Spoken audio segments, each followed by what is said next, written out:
Hello friends, in this video we will discuss domestic circuit, which is the last part of magnetic effect of electric current. Okay, so let's start. Our first topic is AC में हम इसमें क्या discuss करेंगे, alternating current. अब ये alternating current क्या होती है? हमने पढ़ा था कि हमारे पास दो टाइप की करंट होती है, DC direct current and AC alternating current. Okay, तो जो हमारे घरों में सप्लाई आती है वो कौन सी आती है?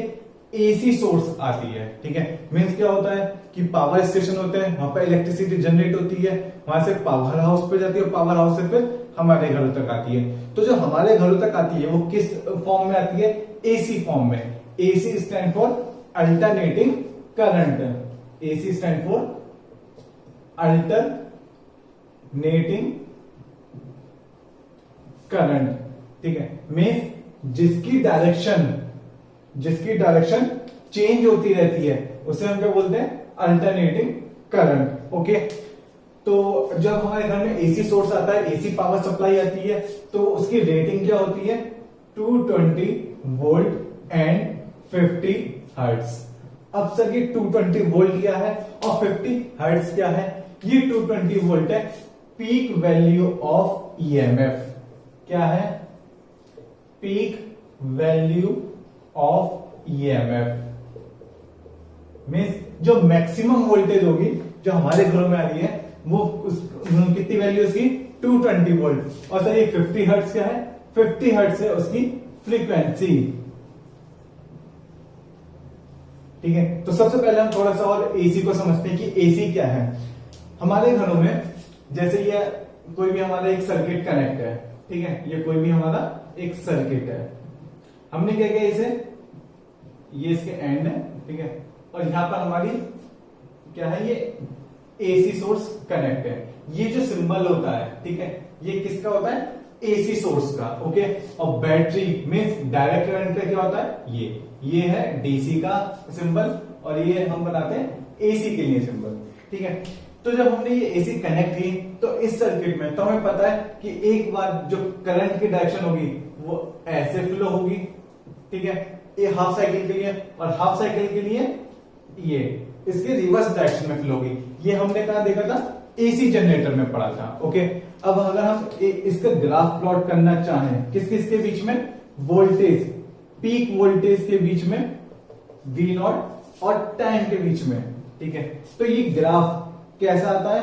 कुछ इस तरह से आता है. ठीक है, ऐसा क्यों आया?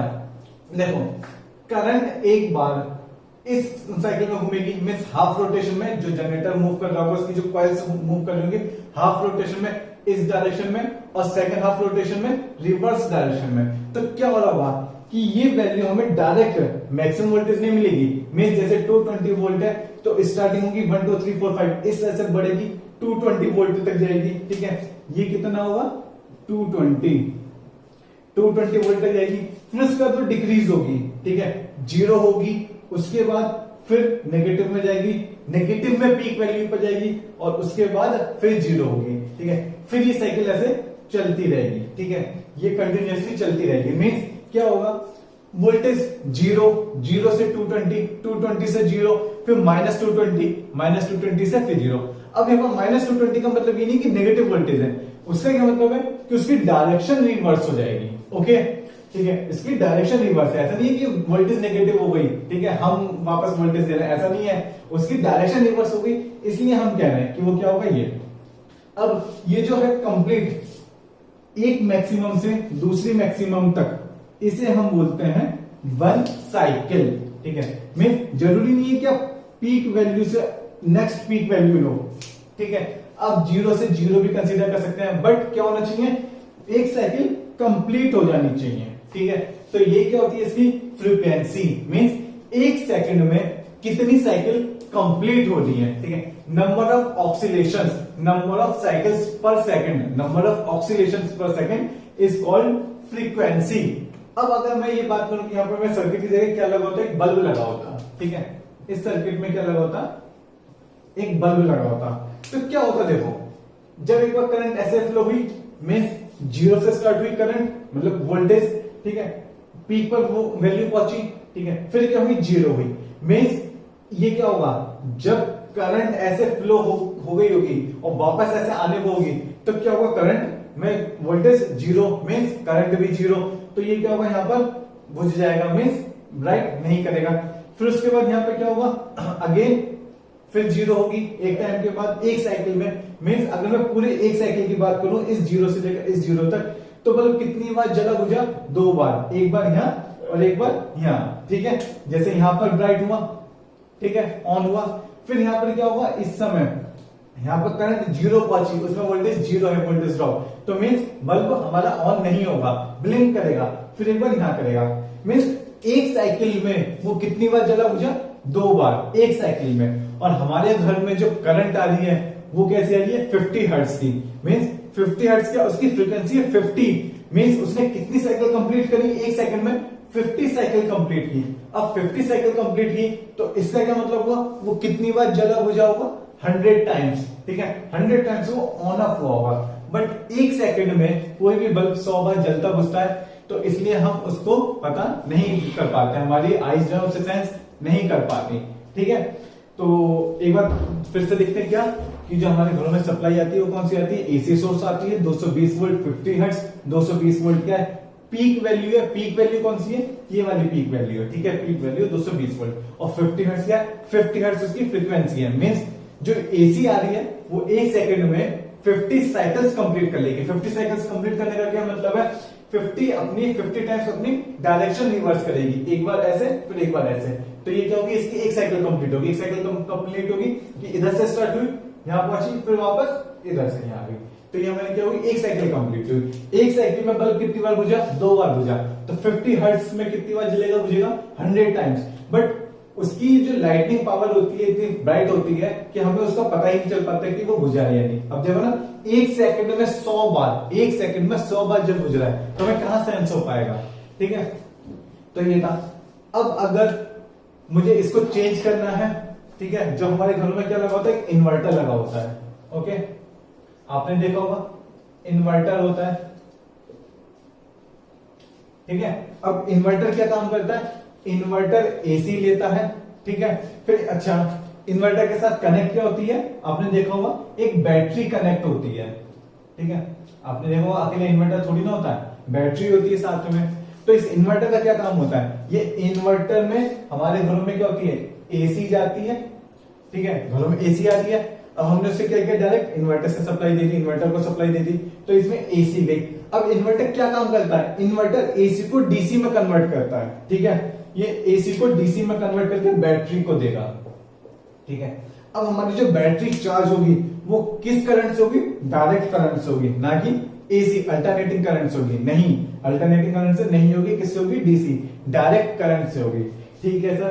तो हमें सप्लाई कौन सी मिल रही है, हमारे जो स्विच बोर्ड है, बल्ब है, फैन है, उनमें कौन सी जा रही है, उसमें भी एसी जा रही है। कैसे, इन्वर्टर ने एसी लिया, डीसी में कन्वर्ट करके उसे बैटरी को चार्ज कर लिया। अब जब लाइट जाएगी तो क्या करेगा इन्वर्टर, इससे वापस लेगा डीसी, ठीक है, और इसे एसी में कन्वर्ट करके हमारे घरों में पहुंचाएगा, हमारे घरों में पहुंचाएगा मतलब हमारे रूम्स में, हमारे बल्ब स्विच बोर्ड जो भी है वहां पर एसी पहुंचेगी, ठीक है। तो इन्वर्टर क्या करता है, इन्वर्टर चेंज करता है एसी को डीसी में, और फिर डीसी को दोबारा से एसी में चेंज करके हमें देता है। Okay students, let's continue. Next है हमारा वायर्स। वायर्स कौन कौन से होते हैं, 3 टाइप्स के हमारे वायर होते हैं, ठीक है, live wire, neutral and earth. आपने देखे होंगे ट्रांसफार्मर से जो सप्लाई आती है वो 3 वायर्स में आती है, ठीक है, मतलब 3 वायर्स होते हैं, रेड, ब्लू एंड ग्रीन, और ब्लू की जगह ब्लैक भी हो सकता है। तो ये 3 वायर आते हैं ट्रांसफार्मर से हमारे घर में, मेन जो मीटर होता है वहां पर, ठीक है। अब इन वायर से क्या क्या काम है, एक होता है लाइव वायर, न्यूट्रल वायर और अर्थ वायर, ठीक है। लाइव वायर में क्या होगा, लाइव वायर होता है मेन 220 वोल्ट की सप्लाई का। इसका क्या मतलब है, ठीक है, कि जो करंट आती है वो आती है इस लाइव वायर के थ्रू, ठीक है, हमारे सर्किट में जाती है, और जब रिटर्न होती है, साइकिल कंप्लीट करती है, तो ये न्यूट्रल वायर के थ्रू होते हुए वापस जाती है। इसका क्या मतलब है कि जो लाइव वायर है वो होगा 220 पोटेंशियल पर, और जो न्यूट्रल वायर है वो होगा हमारा 0 वोल्टेज, 0 पोटेंशियल पर, ठीक है।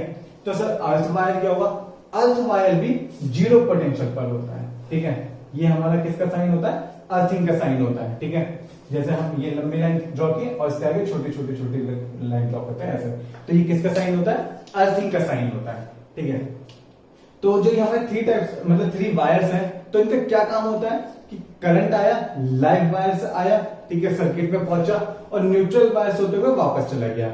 हमें क्या याद रखना कि लाइव वायर होता है 220 वोल्ट पर, न्यूट्रल वायर होता है 0 वोल्ट पर और अर्थ वायर होता है अर्थिंग के साथ। मींस अर्थ ये क्या इंश्योर करता है कि जो आपके इलेक्ट्रिकल अप्लायंसेस हैं उसमें चार्ज एक्यूमुलेट ना हो, करंट इकट्ठा ना हो। ठीक है, होता क्या है कि जैसे ये आपका फ्रिज है, सपोज दैट, ठीक है, ये आपका फ्रिज है। ठीक है, अब इसमें क्या होगा, आपके आने हैं तीनों, लाइव वायर, न्यूट्रल वायर और अर्थ वायर। अब अगर अर्थ वायर में क्या हुआ, जो उसकी ऊपर की कोटिंग होती है, जो रबड़ चढ़ी हुई होती है, वो कहीं से हट जाए और वो इस फ्रिज के साथ टच कर जाए, तो क्या होगा, फ्रिज को आप जैसे टच करोगे आपको करंट लगेगा। ठीक है, क्योंकि पूरे फ्रिज में करंट आने लगेगा। ठीक, तो क्या करते हैं, ये जो अर्थ वायर होता है ये मेटालिक बॉडी के साथ कांटेक्ट में होता है। ठीक है, ये क्या होता है, जो मेटालिक बॉडी होती है हम उसके साथ कनेक्ट करते हैं। ठीक है, और उसके बाद क्या होगा, जैसे ही इस मेटालिक बॉडी में करंट इकट्ठा होगा, ठीक है, बाई चांस अगर आ जाता है, तो ये अर्थ वायर क्या इंश्योर करेगा कि उस पूरे करंट को कलेक्ट करके अर्थ में पहुंचा दे। जैसे हम इलेक्ट्रिक करंट में पढ़ाते हैं, इलेक्ट्रिसिटी में भी पढ़ाते हैं, अर्थिंग।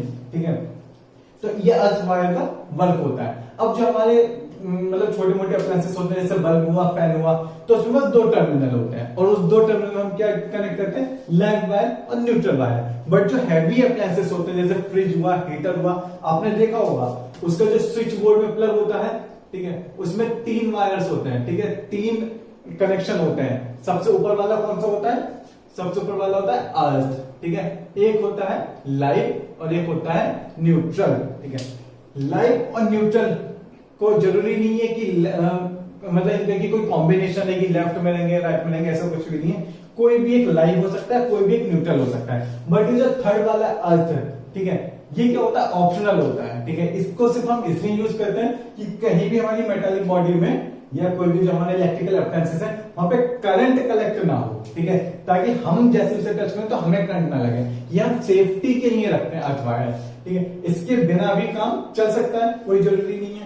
बट लाइव वायर और न्यूट्रल वायर ये बहुत जरूरी है। ठीक है, लाइव वायर कितने पर होता है, 220 वोल्ट पोटेंशियल पर होता है। न्यूट्रल वायर कितने पर होता है, 0 वोल्ट पर होता है। अर्थिंग का क्या काम होता है, अर्थिंग इंश्योर करता है कि हमें करंट ना लगे, बस हम अपनी सेफ्टी के लिए रखते हैं। ठीक है, तो ये हमारे 3 मतलब वायर्स आते हैं, live wire, neutral wire, earth wire, ये हमारे घरों में आते हैं। ठीक है, इसके बाद हम क्या देखते हैं, ओवरलोडिंग। ओवरलोडिंग क्या होता है कि जो हमारा मेन स्विच बोर्ड है, ठीक है, नेक्स्ट टॉपिक क्या है हमारा, ओवर लोडिंग। ठीक है, अब ओवरलोडिंग में क्या होगा कि जो मेन स्विच बोर्ड है, अब आपने क्या किया, एक ही स्विच बोर्ड से फ्रिज भी कनेक्ट कर दिया, ठीक है, फैन भी कनेक्ट कर दिया, अपना कूलिंग के लिए एसी या कूलर भी कनेक्ट कर दिया, टीवी भी कनेक्ट कर दिया, तो क्या होगा, इस अकेले स्विच बोर्ड पर इतना ज्यादा लोड आ जाएगा, इतना ज्यादा बर्डन आ जाएगा, किसका आएगा कि वो करंट की सप्लाई दे जाता।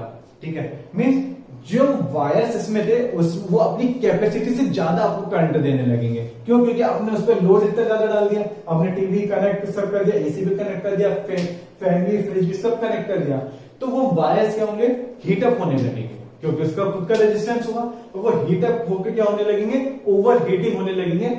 और उस कंडीशन को हम क्या कहते हैं, ओवरलोडिंग कहते हैं। और ओवरलोडिंग के कंडीशन में इस स्विच बोर्ड में फायर भी लग सकती है। ठीक है, तो ये क्या था हमारा ओवरलोडिंग। इसके बाद क्या है, शॉर्ट सर्किट। ठीक है, सबसे पहले हमने क्या देखा, एसी सोर्स क्या होती है जो हमारे घरों में आती है। ठीक है, उसके बाद हमने थोड़ा सा इन्वर्टर को डिस्कस किया। इन्वर्टर के बाद हमने देखा कि हमारे घरों में 3 वायरिंग आती है, live wire, neutral wire, earth wire. उसके बाद हमने देखा ओवरलोडिंग क्या होती है। ठीक है, फिर उसके बाद है शॉर्ट सर्किट। ठीक है, शॉर्ट सर्किट में क्या होगा कि जैसे ये आपके पास 2 वायर हैं, लाइव वायर, ठीक है, और एक न्यूट्रल वायर। लाइव वायर से करंट आएगा, न्यूट्रल वायर में वापस जाएगा। जैसे आपने यहाँ पे बल्ब कनेक्ट कर दिया, ठीक है, हमने बल्ब कनेक्ट कर दिया।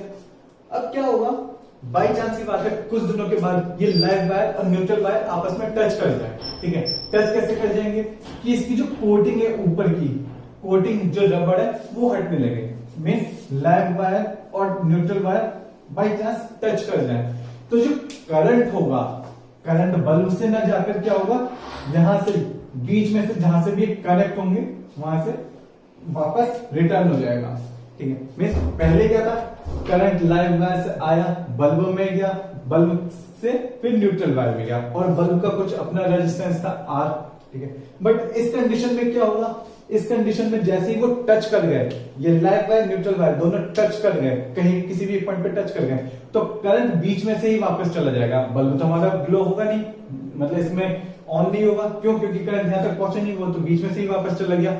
अब ये जो वापस गया तो क्या हुआ, यहां पर रेजिस्टेंस है 0, तो करंट थोड़ा सा बढ़कर थोड़ा ज्यादा करंट इसमें से फ्लो होने लगेगा और इस कंडीशन में भी क्या होगा, आग लग सकती है, मीन्स फायर लग सकती है और इस कंडीशन को हम बोलते हैं शॉर्ट सर्किट, ठीक है।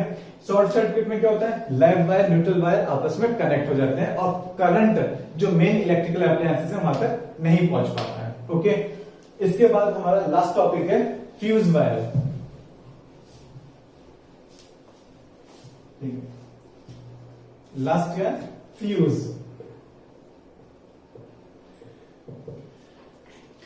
अब फ्यूज क्या होता है कि जो हमारे स्विच बोर्ड होते हैं उसके साथ हम क्या करते हैं, एक फ्यूज लगाते हैं। अब फ्यूज का वर्किंग क्या होती है, फ्यूज एक लो मेल्टिंग पॉइंट का मटेरियल होता है। फ्यूज क्या होता है, एक लो मेल्टिंग पॉइंट का मटेरियल होता है। उसका काम क्या होता है, उसका काम होता है कि एक लिमिटेड अमाउंट ऑफ करंट को पास कराना। अब करंट अगर उस अमाउंट से ज्यादा एक्सीड कर जाएगा, करंट एक लिमिट से एक्सीड कर जाएगा, तो वो क्या होगा, फ्यूज आपस में ब्रेक हो जाएगा। कैसे, जैसे इसके अगर हम देखें, ये हमारा कुछ इस तरीके से फ्यूज होता है, ठीक है। ये एक वायर जार होता है बस, ठीक है। जैसे ही इसमें करंट पास होगा होता रहेगा, ठीक है। बट ज्यादा करंट अगर फ्लो करा दिया तो इसमें क्या होगी, ओवर हीटिंग होने लगेगी, ये गर्म हो जाएगा और जैसे गर्म होगा तो ये बीच में से ब्रेक हो जाएगा, मीन्स कुछ ऐसा हो जाएगा, ये बीच में से ब्रेक हो जाएगा। हमने देखा भी होगा, बस एक वायर लगा हुआ होता है और वो बीच में से ब्रेक हो जाता है। तो इससे यूज क्या है इसका, इसका यूज ये है कि इसके आगे जो भी हमारे इलेक्ट्रिकल अप्लायंसेस लगे होंगे उसमें ज्यादा करंट नहीं पहुंचेगी, मतलब वो नुकसान नहीं होगा हमारा कि वो खराब नहीं होंगे, वो फ्यूज नहीं होंगे। ये हमारा सिंपल एक वायर ही फ्यूज होगा, ठीक है। इसे हम बोलते हैं फ्यूज वायर, ठीक है।